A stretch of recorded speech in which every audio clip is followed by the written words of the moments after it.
Dis-leur que je suis là. Dis ça à mes parents et à tout le monde. Je ne reviendrai qu'une fois devenu Bouddha. À 29 ans, il tourne définitivement le dos à sa vie de prince.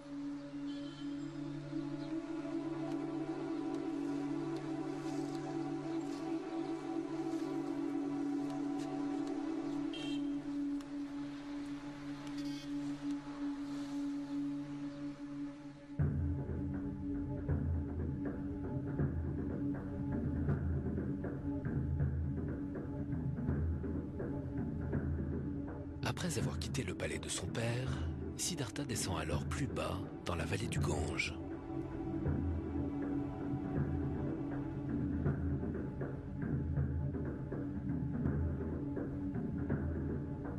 Il cherche des réponses à la souffrance universelle.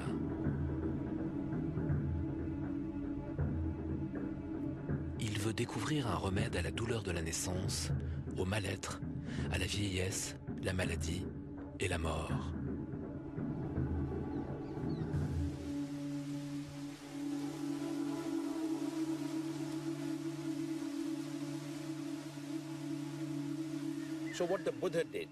Donc le Bouddha décida de chercher sa voie après avoir renoncé à sa famille. C'est une noble et ancienne tradition en Inde. Il a suivi la voie que prennent beaucoup de ceux qui cherchent l'éveil spirituel et mystique. Il renonce à sa famille et prend la route. Parce que c'est seulement sur la route que tu peux rencontrer des gens et que tu peux partager des expériences. En restant dans ton petit village, tu n'apprends pas grand-chose. Bien sûr, il y a beaucoup de voies, et chacun choisit la sienne propre. Certains suivent la voie en enfouissant la tête dans le sable, d'autres en restant debout sur une seule jambe, d'autres en se transperçant avec des couteaux, d'autres font des exercices de respiration, d'autres chantent. À 1000 personnes, 1000 voix.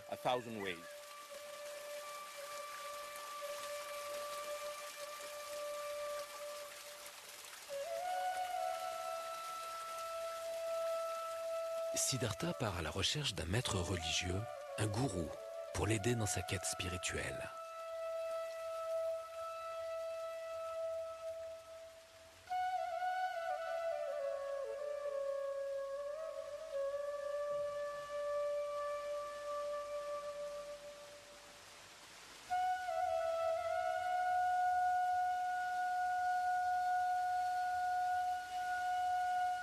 What Guru does?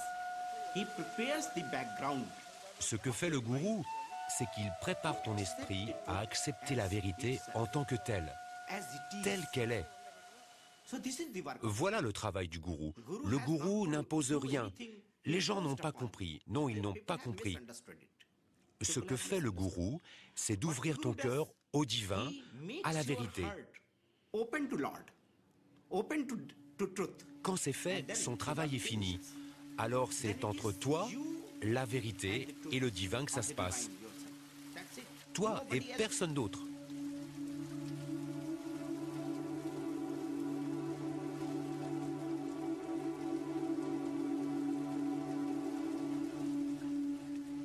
Au 5e siècle avant Jésus-Christ, dans cette région du monde se développaient de nouveaux courants de pensée en réaction à l'ordre religieux brahmanique dominant.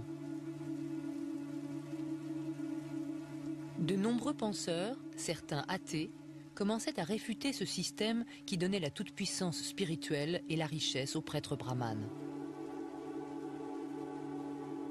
Ces nouveaux sages renonçaient à leur famille, leur richesse, pour partir à la recherche de l'éveil spirituel.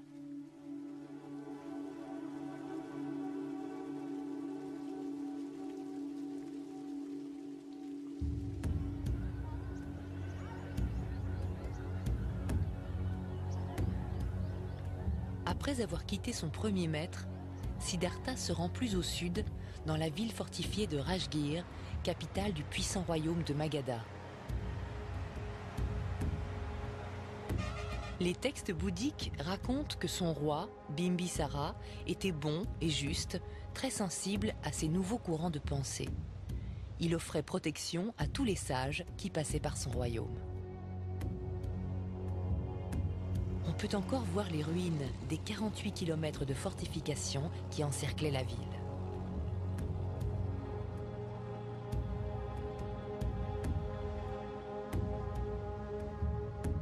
Siddhartha aimait méditer sur le pic du Vautour.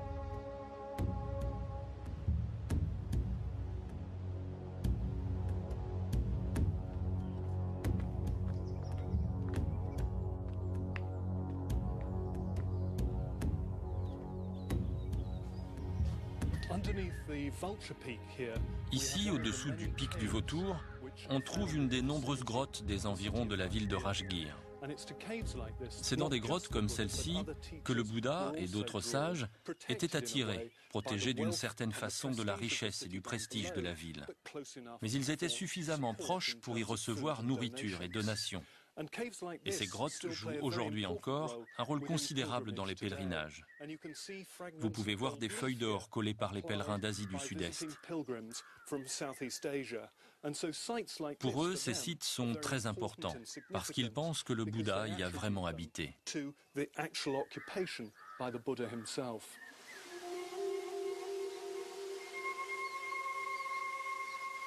Les écritures bouddhiques mentionnent que Siddhartha a beaucoup impressionné le roi Bimbisara, qui lui offre sa protection.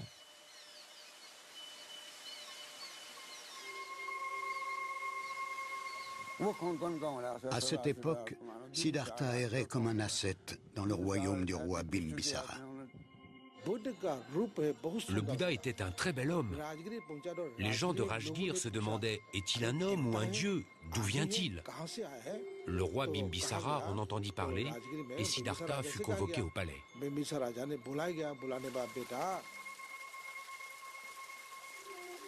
Quand il le vit, le roi Bimbisara fut sidéré. On ne dirait pas qu'il a besoin de gagner sa vie en mendiant.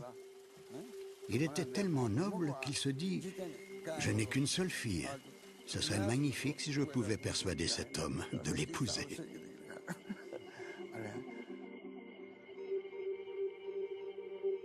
Le roi Bimbisara offrit la moitié de son royaume.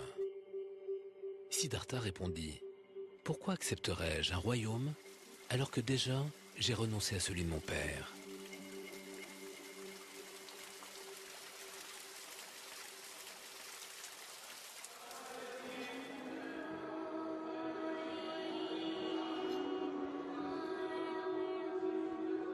À la même époque se trouvait à Rajgir un maître célèbre, Mahavira Jina, dont le nom signifie « grand chef conquérant ».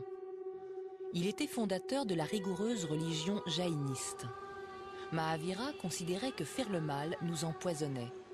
Il professait la non-violence absolue, même envers les animaux.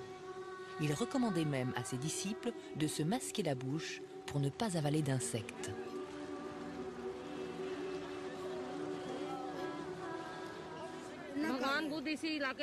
Le Bouddha venait aussi de cette région.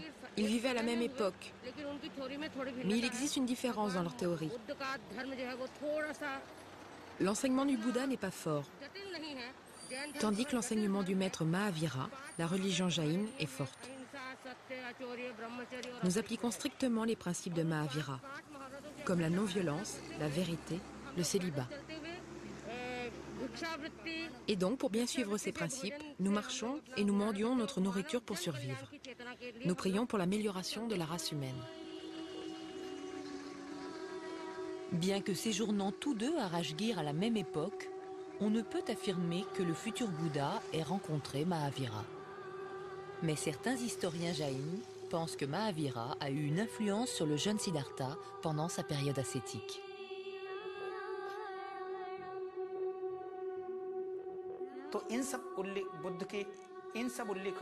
Quand on regarde les récits bouddhiques, il est clair qu'attacher ses cheveux, être nu, mendier et jeûner, tout cela ce sont des points essentiels de la religion jaïne. On peut en déduire que le Bouddha a d'abord embrassé la religion jaïne.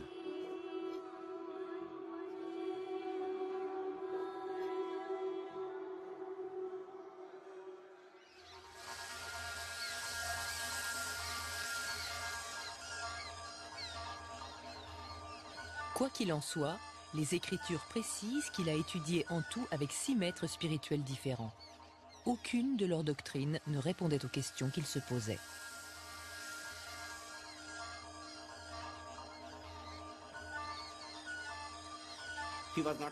Il n'était pas vraiment satisfait par ses gourous, alors qu'il s'était adressé à tellement d'êtres éveillés qui lui avaient dit de faire des tas de choses pour se réaliser spirituellement. Il avait bien tenté de les faire, mais n'y arrivait pas. Aussi, il abandonna tout cela et il s'assit seul, ouvrant son cœur et son esprit pour découvrir en somme la vérité par lui-même.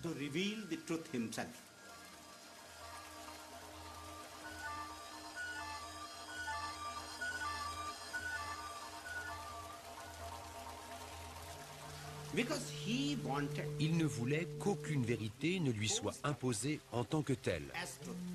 La vérité devait s'imposer par elle-même. Il a alors tout quitté. Il avait soif du divin, de voir la vérité ou de voir la lumière. C'est alors qu'il est parti chercher le savoir à Gaïa.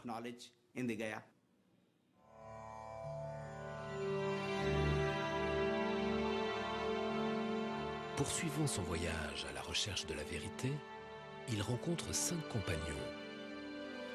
Il parcourt avec eux la vallée du Gange. La légende raconte que les paysans leur donnaient à manger. Afin de protéger leur méditation, ils répandaient des braises pour éloigner les serpents.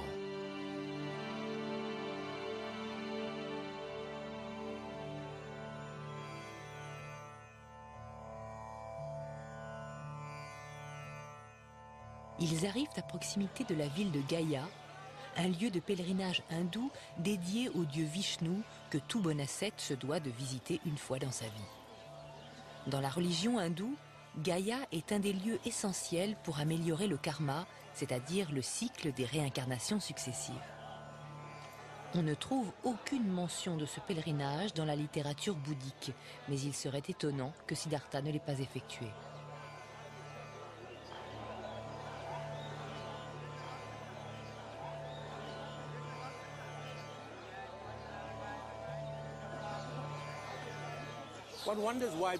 On peut se demander pourquoi le Bouddha est venu par ici après 6 ans de mendicité et d'ascèse. Il s'est probablement rendu à Gaïa pour renoncer à sa famille de façon définitive. Et ce, en accomplissant le rituel que font des millions d'hindous depuis la nuit des temps. Les rites que vous accomplissez ici permettent d'absoudre vos ancêtres de leur karma. Quand vous avez pris soin de vos ancêtres, ils sont là-haut, au paradis. À ce moment-là, vous pouvez avancer parce que vous ne faites plus partie du cycle de la vie et de la mort.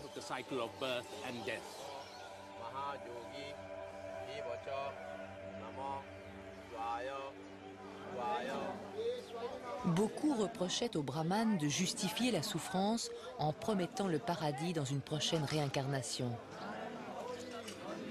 Les gens du peuple croyaient que s'ils souffraient dans leur vie, c'est parce que Dieu en avait décidé ainsi.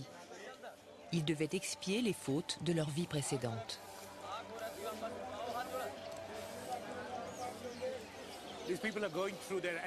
Les gens ici vénèrent leurs ancêtres. Ils sanctifient le karma résiduel de leurs ancêtres, afin que leurs ancêtres ne renaissent pas sous la forme de chats, de chiens ou d'oiseaux. Et les livres que vous voyez ici sont les registres de 7 générations. Quand vous venez ici, vous devez vous rappeler ces 7 générations. Les généalogies sont enregistrées dans ces livres.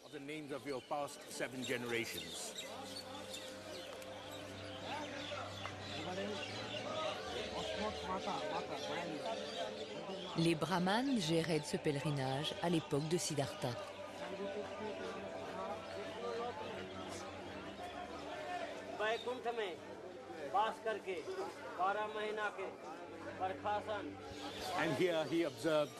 Ici, il a pu observer la mainmise absolue des brahmanes sur la société indienne.